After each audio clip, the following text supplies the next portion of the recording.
तो अफगानिस्तान तो जैसे सब लोगों ने किया ही है, पर मेरे साथ एक स्पेशल इंसिडेंट हुआ था भाई। क्या हुआ भाई? वो इंसिडेंट जो है वो मैं ऐसा प्राउड फील करता हूँ एज ए इंडियन ऑनेस्टली। सब घूमने जाते हैं, बमियान जाते हैं, गन मार्केट जाते हैं, ये सब घूमते घूमते मुझे एक रशियन लड़की मिली। वो अलग टूर ग्रुप के साथ थी, मैं एक अलग टूर ग्रुप के साथ था। मेरा टूर गाइड जो है ना उससे फ्लर्ट कर रहा था बार बार, तो मैं उनकी बीच में दीवार बनाया था कि भाई तू अपना काम कर। वो ऑकवर्ड फील कर रही है बहुत देर से। ऐसे हमारी बात शुरू हुई, तुमने नंबर चेंज किया, हमारी गाड़ियाँ साथ साथ चलती थी बाई चांस। तो ऐसे करके अपना टूर ख़त्म। मैं उज़्बेकिस्तान बाय लैंड, वो अगले दिन जानी थी ताजिकिस्तान। जैसे ही बॉर्डर में क्रॉस किया उज़्बेकिस्तान का, मेरे फ़ोन में चेक किया 50 मिस कॉल, वीडियो कॉल्स। ये क्यों मेरे को वीडियो कॉल कर रही है 50 वो भी 50। तो मैंने फिर फ़ोन किया, मैं क्या हुआ? कह रही है लोग मेरे को जाने नहीं दे रहे, रो रही है बैठ के। ओ भाई, ये मेरे को बोल रहे फंस गया। कौन लोग थे वो? उसके टूर गाइड। जाने ही नहीं दे रहे थे उसे कहीं। और वो सोलो ट्रिप पे थी? हाँ। मेरा क्या चक्कर है ये? बोल लिए कह रहे हैं तेरे को 60,000 रुपये और देने पड़ेंगे तभी जाने देंगे। मैं कहा क्यों? कह रहे वो कुछ स्कैम करना चाह रहे हैं कि तुम्हारा टूर कॉस्ट इतना था, हमारी इतनी बात हुई थी, जो होता ही है। मैं कहा भाई तू तो निकल जा। कह रही नहीं, ये तो पुलिस बुला ली, यहाँ पे ड्रामा कर रहे हैं कि पैसे दे, नहीं तो जाने नहीं देते हम। बैठी रहे, एक एम्बेसी भी कुछ नहीं कर पाने की। नंबर दे तेरे टूर गाइड का तो मैंने उसे कुछ समझाया, आधा घंटा मैंने उसे कुछ समझाया।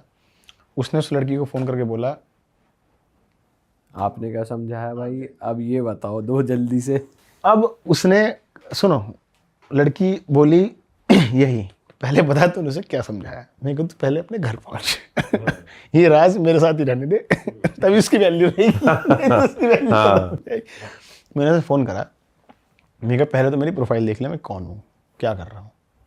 दूसरी बात, तुम्हारी जो नाम है ना वो मेहमान नवाजी है, उसे वहीं रहने दे, ठीक है। तेरी डील मैंने भी चेक कर लिया, 1000 में थी, उसने 1000 तेरे मतलब $1500 थी, उसने $1500 दे दिए। क्यों फालतू घपला कर रहा है? दूसरे देश की लड़की है। बोले नहीं भाई ऐसे नहीं। मैं क्या, मैं एक स्टोरी लगा दूंगा ना अभी, ये वायरल हो जाएगी और तेरे को दिक्कत होगी क्योंकि प्रूफ सारे हैं। तो फिर उसने शर्मिंदगी में कहा कि भाई सॉरी, हम सोच रहे थे थोड़ा एक्स्ट्रा मिल जाएगा, लेकिन अच्छा, आपने समझा दिया। उसने एक्सेप्ट ये चीज़ किया हम। हाँ, आपने समझा दिया और हमारी बुद्धि भ्रष्ट हो गई थी काइंड ऑफ, और उसने एक्सेप्ट किया। आज भी बात करता है सही मान गया भाई। हाँ, उसने जाने दिया उस लड़की को। वाह यार, तो सही। तो हमें लगा कि हम भी बीच बचाव करने, किसी को बचाने, रेस्क्यू करने आ सकते हैं। खाली इंडियन स्टूडेंट्स ही नहीं फंसते हाँ, सही बात। काम फोन पे भी हो सकता है। फोन पे हो सकता है, दूसरे देश में बैठ के। उसे मैं नहीं पता, मैं उज़्बेकिस्तान में यहीं हूँ भी, मैं आ जाऊंगा 10 मिनट में तो ये और वो रशियन लड़की ने फिर वो अपने घर पहुंच गई। होती है बात अब? उसने रिगार्ड किया था बहुत, रेगुलर टच तो नहीं रख सकता किसी के साथ, लेकिन उसने बहुत रिगार्ड किया था कि भाई ऐसा कभी नहीं हुआ, कभी मेरे को कोई इंडियन मिलेगा मैं भी उसकी हेल्प करूंगी। ऐसे चल रहा है सब कुछ। यहाँ पर्सपेक्टिव चेंज हो गया थोड़ा। पर्सपेक्टिव चेंज हो गया। और ऐसे जो दोस्ती होती है ट्रैवल के दौरान, ऐसी कोई दोस्ती जो आपको याद रह गई हो, या जिस कंट्री के दोस्त सबसे प्यारे हो, मतलब अच्छा, आपका बेस्ट फ्रेंड कौन है? ये तो यही बैठे हैं। एक्सपेक्ट कर सकते हो कि किसी देश में कहीं गए और कोई इंसान आपके इतना क्लोज हो गया कि आपके फैमिली से भी ज़्यादा क्लोज हो गया। ऐसी दोस्ती, वो भी भाषा भी नहीं आती। भाषा भी ना आते हुए? कौन सी कंट्री में? मेरे साथ एक कांड हुआ, कांड नहीं सॉरी, मेरे साथ एक ये तो अच्छी चीज है। आपके कांड भी तो अच्छे ही है। ये वाला अच्छा है। हाँ, तो मैं चाइना में था, बिजनेस जब मैं करता था ना, तो ऑनलाइन सप्लायर्स ढूंढते ढूंढते मेरे को एक महिला मिली, उसका नाम था लीव। बड़ी चैनल पे मेरे लोग जानते हैं। तो हमारी बातचीत शुरू हुई, थोड़ी थोड़ी हम लोग डिस्कस करते थे क्या कितने का है, क्या कितने का है। एक हैप्पीली मैरिड वुमेन थी, बच्चा था उसका, लेकिन हमारी दोस्ती गहरी होती गई। हम लोग और शेयर करने लगे, और लाइफ कैसी है जैसे दोस्त करते हैं ना, हर चीज़ एक दूसरे को बताना, छुपाना ही नहीं कुछ। मतलब एक आपकी डार्क सीक्रेट भी आप बता सकते हो, इस दोस्ती हो जाती है आपको। उसने एक बार मुझे कोई चीज़ ऑफर की थी 2023 में, जब प्रोफेसर साहब ने हमारे बम्बू कर दिया था। उसने मुझे एक बात कही थी, मेरे पास एक अकाउंट है इमरजेंसी, उसमें 10 लाख रुपए पड़े हैं, तू ले ले और तू अपना जो करना है तेरे को कर, रुक मत। ये बहुत बड़ी बात होती है, लेकिन नहीं, मेरे पैसे नहीं चाहिए थे, पैसे नहीं चाहिए मुझे, पैसे मत ऑफर करो कोई, जस्ट तू साथ रहे, वो उतना बहुत है। देन जब मेरी वो चाइना में पुलिस वाले से झगड़ा हुआ था ना, मैंने पिछले आपके पॉडकास्ट में बताया था हमारी दोस्ती टूट गई थी। वो थोड़ा डिफेंड कर रही थी अपनी साइड को। मैंने उसको कहा था कि डिफेंड मत कर, ये एक कहानी है। उसने कहा नहीं तो वीडियो नहीं बनानी चाहिए थी ट्रेन में। मैंने कहा यार, हम ऐसा चाइनीज़ मत सोच, मैं एज अ ग्लोबल ट्रैवलर हूँ। तो उस टाइम हमारी थोड़ी अनबन हो गई थी, तो हमने एक दूसरे को ब्लॉक कर दिया था। मुझे लगा हफ्ता 10 दिन तक चलेगा भाई, उसने 8 महीने हो गए मुझे अनब्लॉक नहीं किया, और मैं यहाँ तड़पता जा रहा हूँ यार, ऐसा दोस्त मैं छोड़, ऐसे माँ बाप की तरह यार, आप नहीं छोड़ सकते। और चाइना में किसी संपर्क करने का एक ही तरीका है, वीचैट। यहाँ तो क्या है, इंस्टाग्राम पे ब्लॉक कर दे, व्हाट्सएप पे मैसेज डाल दो, ईमेल पे डाल दो, 10 तरीके हैं। लोग तो पेटीएम पे भी मैसेज डाल देते हैं भाई। ईमेल कर देते अरे हैं लोग, भाई अनब्लॉक कहाँ कर है? दो। तो मैं देहरादून बैठा था दोस्त के साथ, मैंने कहा यार क्या करूँ यार, वो मिल नहीं रही यार, मैं नहीं, मुझे अच्छा नहीं लग रहा। उसने कहा तू चला जाना ढूंढने उसको चाइना। मैं कहा मुझे तो पता भी नहीं कहाँ रहती यार, एक बार मिला हूँ, वो भी उसके ऑफिस में, वो भी वही लेके गई थी, मुझे नहीं पता कहाँ है। अच्छा, बिजनेस के दौरान ही इतनी दोस्ती हो गई, फोन से ही? हाँ, एक बार मैं मिला था उसके ऑफिस में जब चाइना गया था यार। वो ना, जब मैं हिचाइक कर रहा था ना, ऐसे आई थी वो 35,000 रुपये हाथ में कैश लेके, तू रख, मुझे अच्छा नहीं लग रहा तो हिचाइक कर रहा है। मैंने कहा ये मेरी लाइफ है, इसको ख़राब तरीके से मत ले। तो जब आपके कोई बहुत क्लोज होता है ना, तो आपके बारे में सोचता है। तो उसने कहा तू चाइना जा, उसको ढूंढ गया। मैंने ठान लिया भाई, मैंने एक कैमरा लिया, अनाउंस करा सीरीज़, इसको ढूंढते हैं, 1-2 महीना लगाएंगे ढूंढेंगे इसको, कहाँ है ये। भाई मैं गया वियतनाम, जर्नी को थोड़ा मुझे ना पेनफुल बनाना था ताकि वो याद रहे। बताना भी तो चाहिए, बहुत दूर से आ रहा हूँ तेरे लिए। उससे ना मुझे पता होना चाहिए कि कितना अहमियत रखती है दोस्ती। हाँ। मैं वियतनाम गया, मैंने सोचा यहाँ से मैं जिल्लत खाते खाते, मतलब लैंड बॉर्डर से जाऊँगा हिचाइक करता करता। मैं हिचाइक करते करते शेंजन पहुँचा 1 महीने में। शेंजन पहुँच के डब्बा को ढूंढूंगा इसको। तो मैंने अपने पुराने फ़ोटोज़ चेक करे कुछ की, जब मैं उससे मिला था पीछे कौन सी बिल्डिंग थी, वहाँ क्या था। फिर मैं लोकल लोगों से पूछते पूछते ये कहाँ है, ये कहाँ है, सब डॉक्यूमेंट किया हुआ है मैंने। करते करते मैं एक बिल्डिंग तक पहुँच गया। मैंने कहा लग तो यही रही है। मैं सिक्योरिटी गार्ड से कहा कि ये औरत यहाँ काम करती है क्या, इसमें कहीं ऑफिस है क्या? उसने कहा हाँ, पर तू कौन है? मैंने कहा मैं इसका भाई हूँ, उसको बताना मत, मैं सरप्राइज़ देने आया।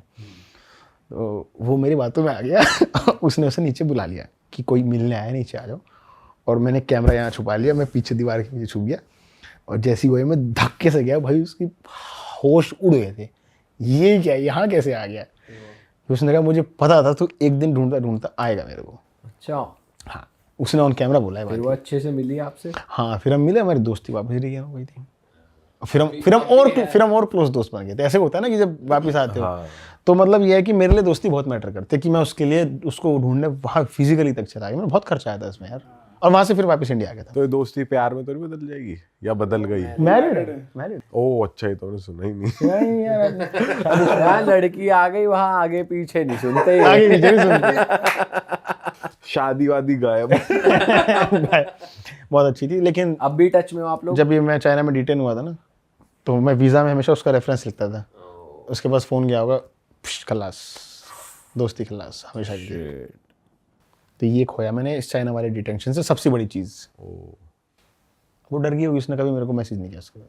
उसे वहाँ रहना है भाई। सही बात है भाई, वहाँ पे तो। पर जो लोग चाइनीज़ लोकल्स हैं, वो लोग बताते हैं कि मतलब कि वो लोग खुश है गवर्नमेंट से, या उन्हें इतना कुछ फ़र्क नहीं पड़ रहा है, या वो रिस्ट्रिक्टेड वो उतना ही बताते हैं जितना बताने से उन्हें दिक्कत ना हो। लेकिन वो लोग ये बोलते हैं भाई हमारा इंफ्रास्ट्रक्चर अच्छा है, रहना खाना अच्छा है, हमें शिक्षा फ्री मिल रही है बच्चों को, हमारे मेडिकल इंश्योरेंस अच्छा है, नौकरी पैसा अच्छा है, और क्या चाहिए। इतने विवाद है नहीं कि हम उठाएं, सड़क टूट रही, गड्ढा हो गया, नेताजी ठीक कराओ, ऐसा है ही नहीं वहाँ। तो उन्हें चाहिए ही नहीं। अच्छा, एजुकेशन फ्री है क्या चाइना में? यस, सरकारी स्कूल फ्री है वहाँ पे। अगर आपको प्राइवेट स्कूल चाहिए ना चाइना में, आप ले नहीं सकते। आपके पास पहले अपना खुद का परचेज मकान होना चाहिए, तब आपका बच्चा रह सकता है वहाँ, वरना आप प्राइवेट स्कूल में कितना पैसा भेज नहीं सकते।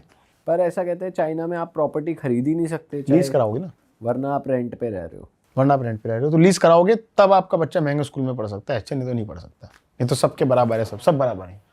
भाई आप अफ्रीका भी गए थे ना, आपका अफ्रीका एक्सपीरियंस कैसा रहा? अफ्रीका अफ्रीका के बारे में तो हमने ये सुना है कि किडनैप हो जाते हैं अफ्रीका का भाई हमें पता ही सिर्फ ट्राइब है, ट्राइब, गरीबी। असल में हर ट्रैवलर पल वाले लोग जो नशा करके गोली लेके घूम रहे हैं, बच्चे जो किसी को भी गोली मार देंगे, यही सुना है।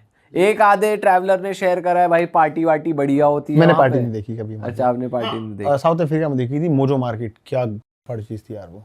क्या थी भाई? म्यूजिक क्या तगड़ा है उनका, बाल वाल लंबे करके वो लगे रहते हैं, मजा आती है भाई, बात ये। लेकिन हमारे से ज्यादा अच्छी ट्रैफिक सेंस है उनके अंदर। हॉकिंग नहीं करते, लेन में चलते हैं, डीपर नीचे की लाइट करके चलते हैं रात को। हाई बीम पे नहीं चलते, सिविक सेंस अच्छी है। तो यार मैं गया था अफ्रीका में गलती से सस्ती फ्लाइट मिली थी। अच्छा, जोहानिसबर्ग नाम सुना होगा आपने? हाँ, वो तो क्राइम कैपिटल है। नहीं पता था भाई, मैं तो चला गया बैग उठा के, बैग पैकिंग, हाथ में कैमरा लेके एयरपोर्ट से बाहर निकल रहा हूँ। दोस्तों हम फाइनली जोहानिसबर्ग आ गए और हम एक शेयर टैक्सी लेके सिम खरीदने जा रहे हैं। अब शेयर टैक्सी में आसपास के लोग एतराज फील कर रहे हैं, क्या वीडियो बना रहे हैं। मैं कहा तुम इन्फीरियर की फील कर रहे हो भाई। अरे वाह, आपने ये वीडियो यहाँ तक देख ली भाई, तुमने हमारी मेहनत सफल कर दिया। तुम ही लोग हो असली रियल हिट। और अगर आपको बहुत मजा आ रहा है ऐसी क्लिप्स में, ऐसी वीडियोस में, तो फटाफट जाइए प्लेलिस्ट पे बिंज वॉच कीजिए, सारी वीडियोस देख डालो और मौज काटो। That is it. हम मिलेंगे नए पॉडकास्ट में, नए क्लिप में। Till then bye bye, see you, take care, do subscribe.